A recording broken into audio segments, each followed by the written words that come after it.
In 1871, a photograph was taken inside a mental hospital that would haunt everyone who saw it. The girl in this picture, Catherine Doyle, was only 9 years old. But what happened during her short stay at Danvers State Hospital is still one of the most chilling mysteries in psychiatric history. Danvers State Hospital had just opened its doors in Massachusetts, a place meant to heal the mind. But that winter, something else entered its halls.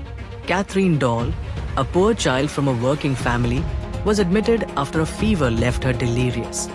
Her parents claimed she spoke in voices that weren't her own, languages they couldn't understand.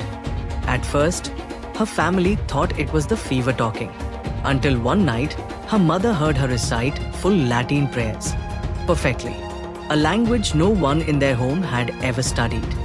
The doctors at Danvers dismissed it. Hysteria, they said. Brain damage from the fever. They dressed her in white, placed her in a wooden chair, and prepared to document another patient. A photographer was called to capture her image. Over the next weeks, Catherine's case grew stranger. Witnesses swore she could speak not only Latin, but fragments of ancient Greek and something older, something no one could identify. When she was calm, she whispered in tongues. When angered, she shouted words that made the air feel heavy. Catherine knew things she couldn't possibly know. A nurse fainted when the girl recited a Gaelic lullaby her own mother had sung decades before. Another doctor resigned after Catherine described a hidden scar he told no one about. She weighed barely 60 pounds. Yet witnesses said she threw a grown man across the room. His written report survives, calling her a child of inexplicable vigor, resisting all reason. But it's her photograph that still unsettles experts today. At first glance, she looks fragile, harmless.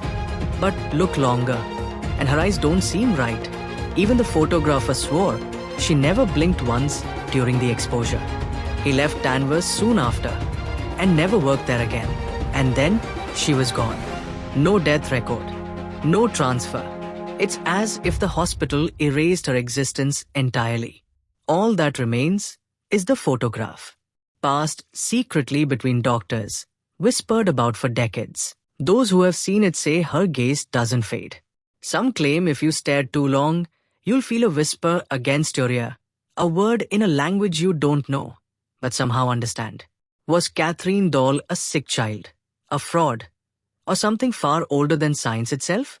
Her eyes still stare back from that century-old photo, daring you to believe she was just another patient, or warning you that she was something else entirely. If you think you could look into Catherine's eyes without feeling anything, think again.